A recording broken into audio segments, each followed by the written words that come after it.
Hello and welcome to the Marketing Times Analytics Podcast. I'm your host, Alex Sofronas, and today we're on with Chris Peterson, author of Red and Blue Customers, How to Drive Growth and Manage Risk in Today's Conservative and Liberal Markets. Chris, welcome to the podcast. Thanks for having me. Yeah, awesome. So tell us about yourself. I've been in the marketing business on the services side for decades. I founded and sold a couple of digital marketing agencies. I've worked with DTC brands, startups, Fortune 500 brands. And throughout my career, I've always been interested in customer insight and why people do what they do and why people buy what they buy, which is core to marketing if you're going to be successful. That's led me to do a lot of different things, including the book. That's really interesting. Yeah, so why did you settle on this sort of the political lines as the background for the book? I came across a piece of research from Pew in December of 2020. And it was an interesting piece of research because it allowed both liberals and conservatives to express to the other side what they wanted the other side to know about them in a very personal way. It was a very open-ended study. And I found that interesting because you don't normally hear the voices of people in research studies. And I read through hundreds of responses. And what struck me was, wow, these are two authentic groups of people who just simply see the world differently. And if that's true, then how does this affect what they buy? And so I became really intrigued in the topic and I started researching it. And the more I dug into it, the more I realized that these were in fact two different markets that we don't look at. We don't look at our customers through this lens. And I think one reason is because the two markets have effectively snapped into place over the last couple of decades. But the second bigger reason is that it feels like politics, and people don't want to bring up politics at work. They don't want to talk about the politics of their customers. What I do is I look at the worldview as liberal and conservative. I don't look at the politics. I don't look at what people vote for, or the policies. It's really more the values that these two groups have that shape the things they buy, the brands they align with, the media they consume, and there are some pretty big distinctions. Yeah, that makes a lot of sense. I know there's a lot of pressure to not target based on politics for sometimes legal reasons. Is that ever an issue for businesses? I haven't heard it come up as a result for legal reasons, but it comes up that people are just very sensitive about it. And one of the most interesting insights that came out of the research was that people think that if you look at customers through this lens, you might upset somebody.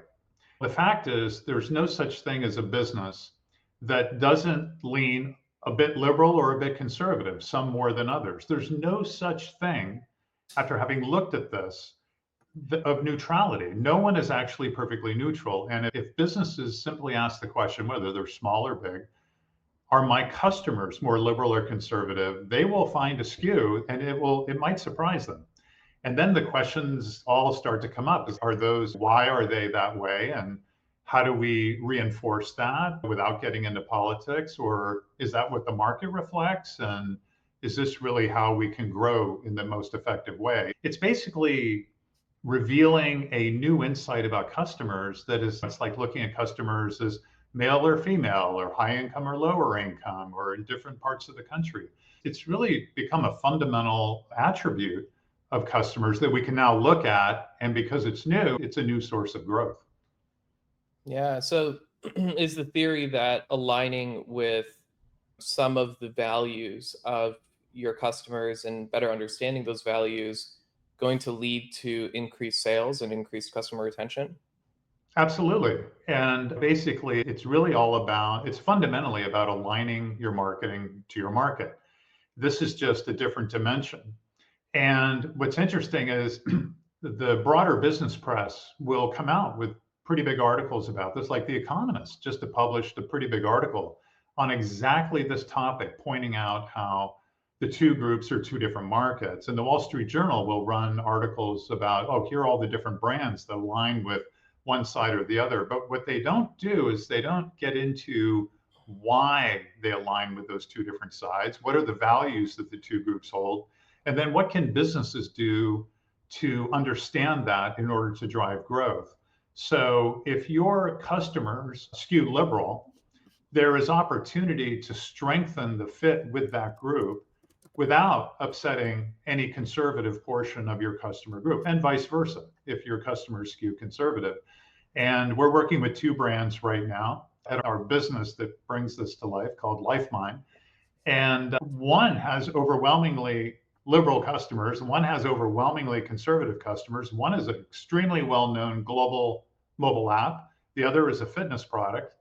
And it then reveals different ways of talking to your customers, different media that they consume, because there's no such thing as a medium that is also perfectly neutral.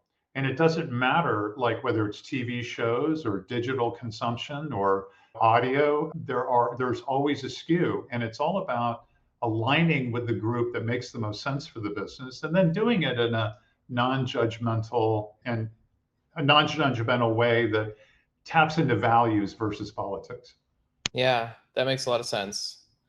Before we get into like background stuff, I'm just curious, do you have any examples of maybe businesses that have clientele that skew one way or another and how those businesses have tailored their messaging and their values to those customers? Yeah, so this can happen one of two ways. It can happen through almost like sheer luck, in which case it creates a tailwind for the business, or it can happen in an intentional way. Now, the two businesses that I profile in the book, one is apartments.com and one is WeatherTech. Apartments.com helps people find apartments. It's a platform for seeking apartments. People who live in apartments skew quite liberal because they're in higher density population areas.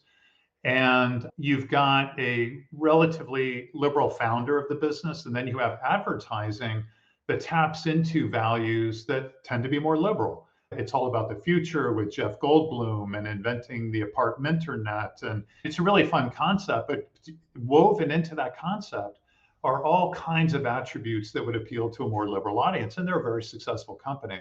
On the flip side, WeatherTech sells rubber mats for car owners, right? And they've run Super Bowl ads for years, and their advertising tends to reflect more conservative values. They have these militaristic helicopters sometimes that drop people down and into the suburbs, and they install the rubber mats into the cars in a kind of an interesting way. Well, the founder of WeatherTech is conservative, and the marketing reflects more conservative values, and the market itself skews a little bit conservative, but not as much as, say, the apartments.com example skews liberal.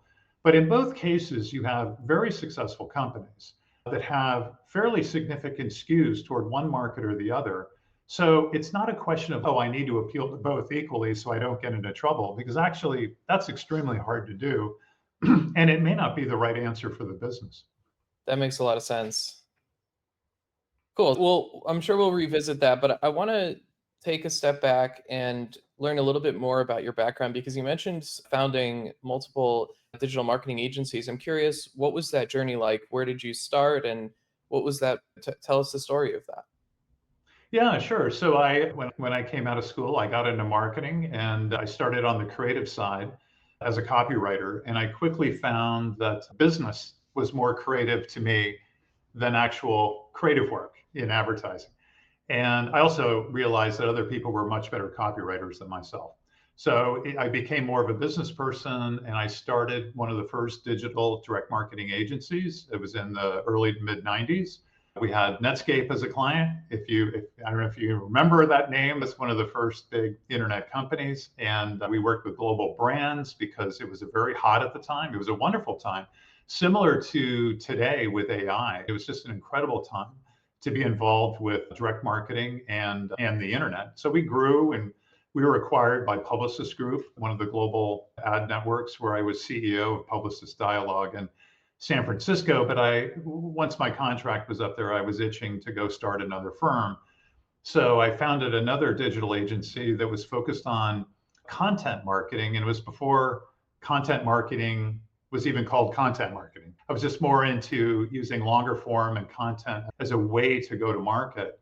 And that turned out to be a pretty successful strategy. And we were acquired by a mid-sized agency up in Portland, where I worked with a lot of DTC brands and ended up working a lot on the television side. But throughout all of that, I was always interested in the creative and the media and the analytics. The analytics was always of great interest to me because I wanted to see what people did. It was that moment of truth when you make a campaign go live, and are you hearing crickets chirping, or are you seeing some real traction in the market? And so the analytics is such a huge part of that. And then it's a question of why was it successful? Or why did it not work? Sometimes it's the failures that you learn the most from, as painful as they are. When you have a successful campaign, everyone is very happy, everyone claims credit, but you don't learn that much. And I always found that it was the failures where I could identify the things that would make me better at what I did. Yeah, that is really interesting. It seems like a common theme was catching these early trends in Yes, new marketing optimization and just different marketing areas and advertising areas, and then building processes for how businesses can adopt those new practices, and then probably a lot of selling and sales and that's right. connecting with the right companies. So this is almost a formula that you built and then you replicated it for different burgeoning fields. Yeah, and in many cases, you end up if you're involved in something early enough, you end up being forced to give it away in the beginning because no one believes you. Okay. So if you can imagine in the early days of internet marketing, now we happen to it was this remarkable coincidence. We had some B2B clients like Bay Networks and 3Com, and they were the companies putting people on the internet. And the market was IT managers. And some of the earliest digital media was for IT managers, okay, because they were involved with it. And we ended up going to clients and saying, hey, look, there's this thing called the internet. We can drive digital direct marketing using it.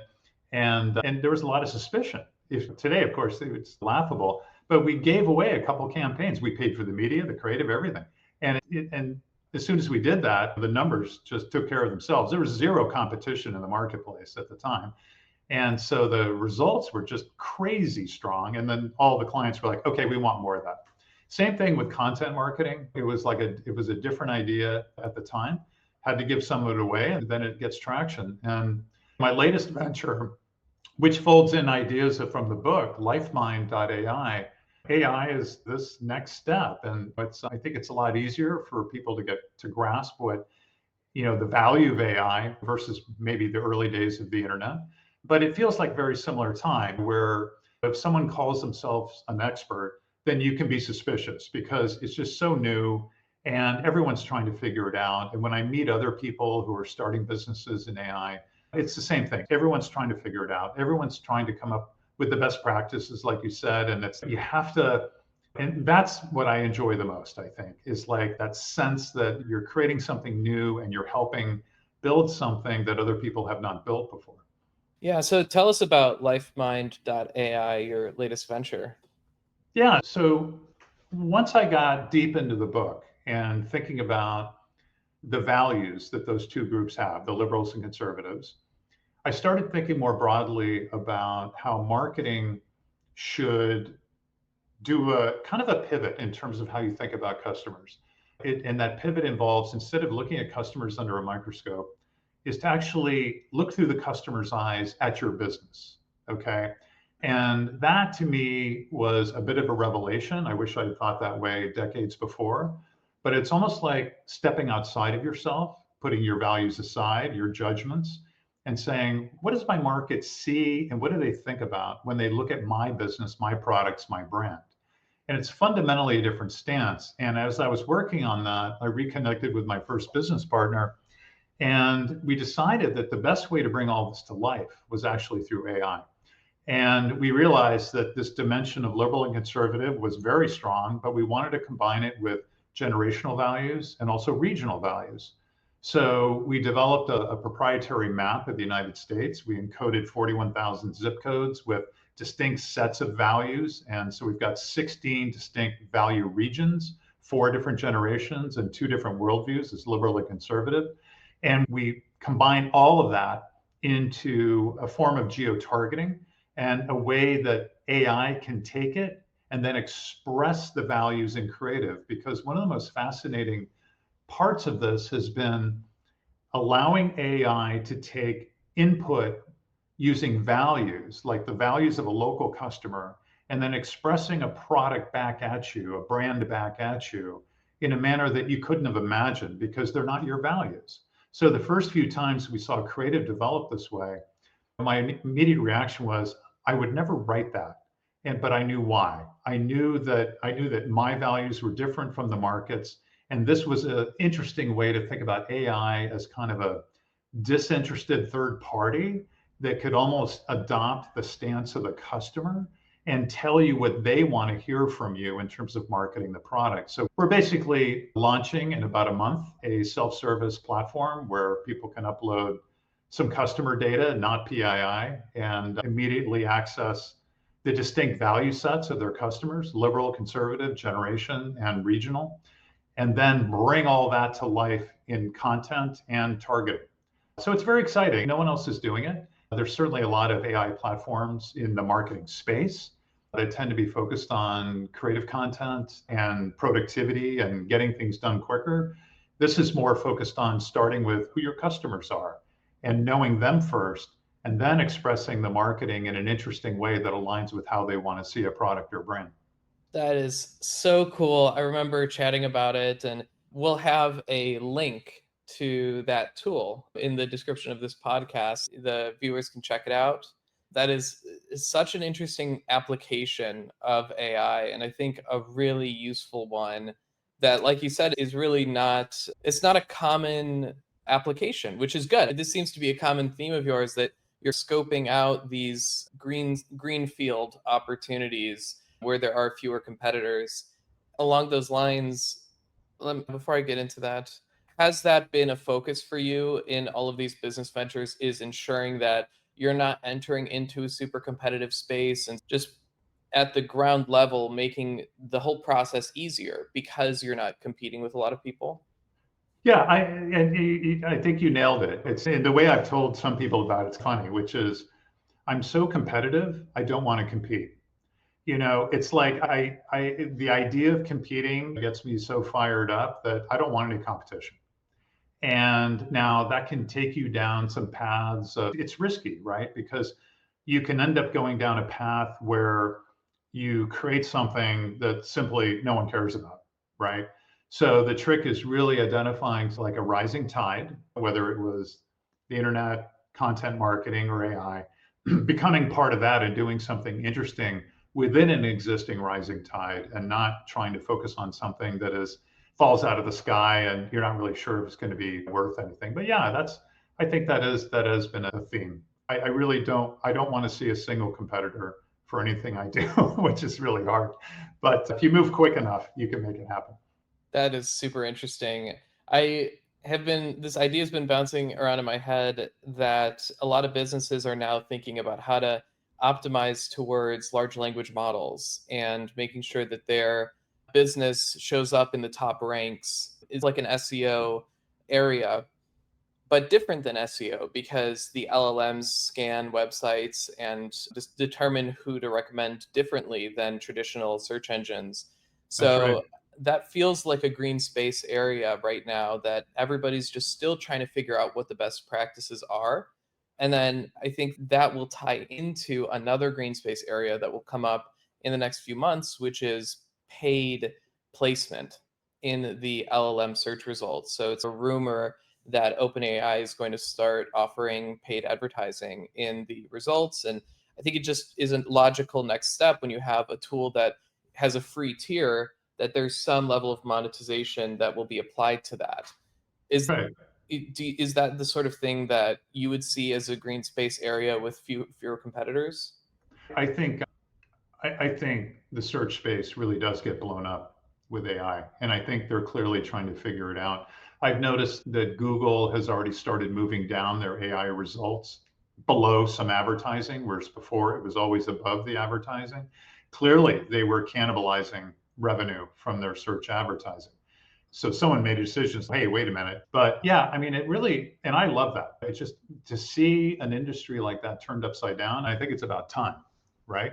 And I think there's all kinds of creative opportunities there. And I think sorting out like how to play in search these days, like I've read about optimizing search toward AI driven shopping bots.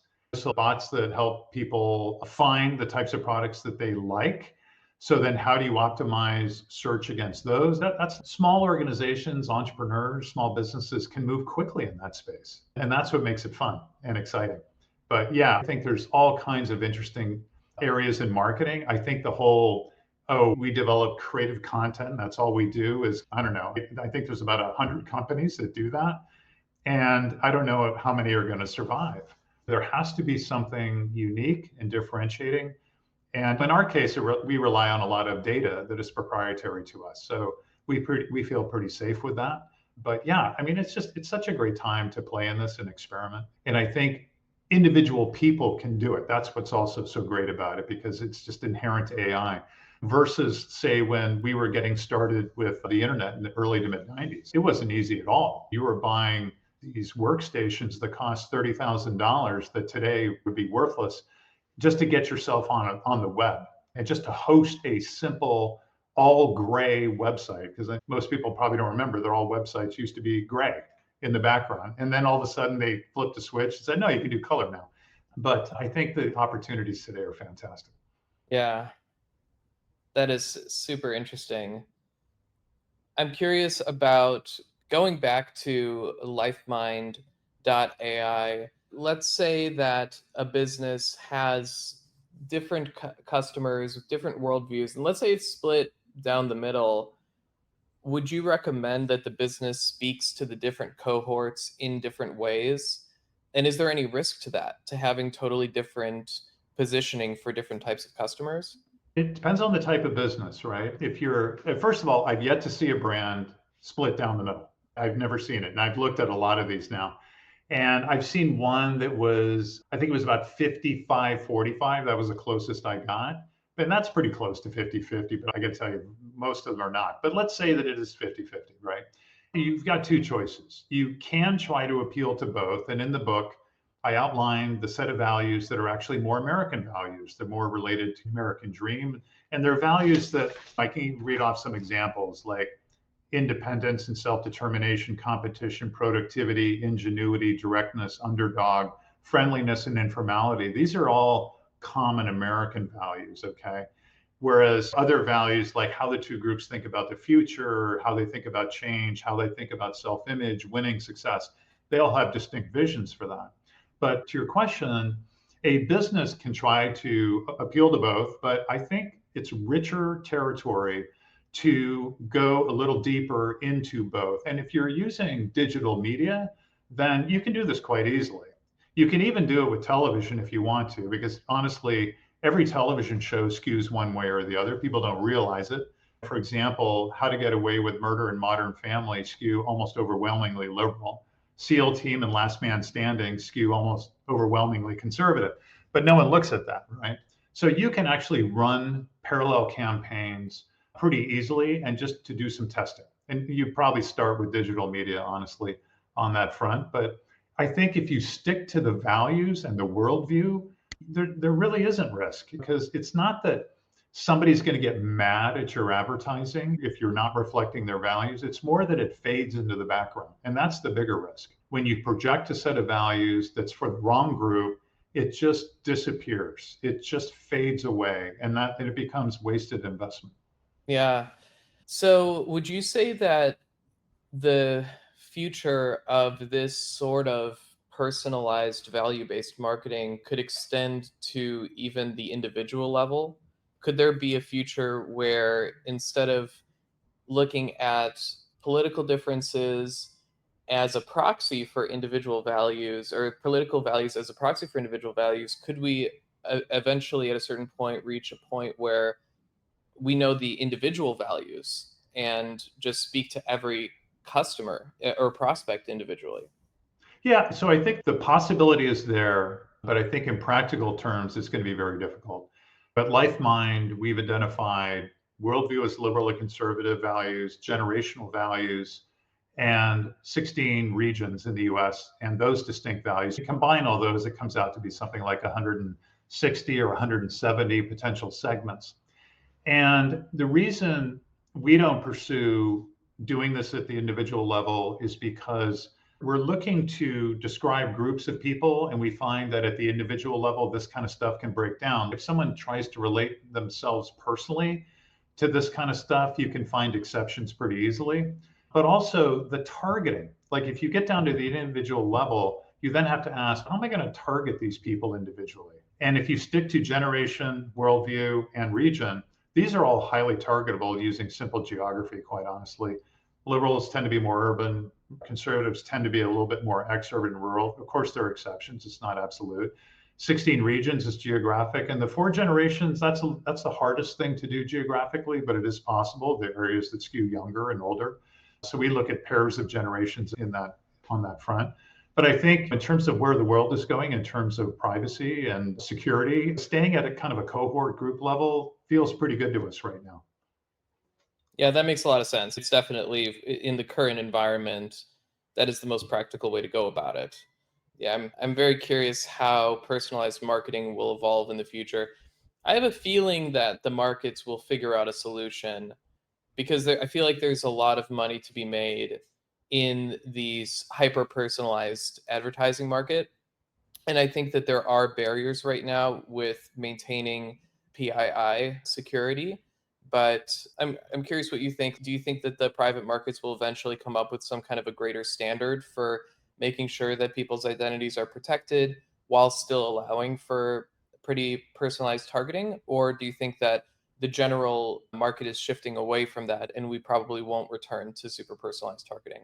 If you ask me in a couple of months, I might have a different answer, but I get the feeling now that there's movement away from that only because of privacy concerns.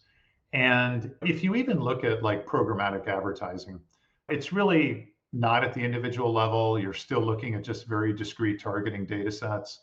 And then you have to look at, okay, if I can solve at the individual level, how scalable is it going to be? Is it really going to help me grow? Because sometimes I see these micro targeting opportunities that sound very interesting, especially within programmatic advertising, but they aren't scalable. And sometimes I'm suspicious of the data sets themselves. I've looked over data sets and I'm like, I've dug a little deeper behind them. And you find things like, oh, here's a way to target people who are about to buy a home. And then you dig a little deeper. And so these are people whose mobile phone came within 5 miles of a real estate for sale sign. But there's such demand for it that they will sell that data set. Okay. My feeling is when I talk to other people, it's finding a smart solution that shifts a bit away from the individual and away from individual identity is probably the way to go. Although the industry is always trying to promise and pursue marketing at the individual level with the promise to be more relevant. And I've been hearing it for, I don't know, 25 years, and I haven't seen it yet, unless you're talking about remarketing or something like that. Yeah, I think it's interesting to watch how the industry evolves and this sort of give and take between lawmakers and businesses and consumers, and just seeing all the walled gardens go up. In one of the recent episodes, we talked about how Apple is constructing their own walled garden around iOS devices Mm-hmm. and brokering that data. So it's interesting how everybody's playing defense with their own data, and we're moving into a very privatized version of data processing rather than a sharing of data across businesses. And I think part of it is privacy and part of it is profit and just Yeah. being able to Yeah. really own and monetize your data as much as you can. Yeah. And even the targeting algorithms, I don't think I think there was a period where you would allow platforms to just run with your marketing with the idea that it would be smarter at improving performance. And now I'm hearing that's actually not working out so well for a lot of brands, and they're pulling back investment. And I think there needs to be new solutions put on the table where you don't put all of your investment in the hands of the people trying to sell you advertising, because to your point, a lot of it's financial. And if I'm running an algorithm at a large platform, I'm going to want to optimize my business probably a little bit more than I want to optimize your business. And I think what we need are smarter solutions to get around that. And I think doing something through values-based marketing is a possible solution for some brands because it can enable a very simple form of targeting and it can allow you to test something outside of targeting algorithms. Awesome. Yeah, that is super interesting. Thank you so much, Chris, for joining the podcast. This has been a really excellent conversation. I want to remind the audience to buy Chris's book, Red and Blue Customers: How to Drive Growth and Manage Risk in Today's Conservative and Liberal Markets, and visit lifemind.ai. We'll have a link in the description of this episode to check out the different values of your customers using non-PII data. Check it out, see if you get some value from it. And thank you again, Chris. This has been such a great conversation. Thanks for having me. I've enjoyed it. Awesome. And thanks everyone for listening. We'll talk to you soon.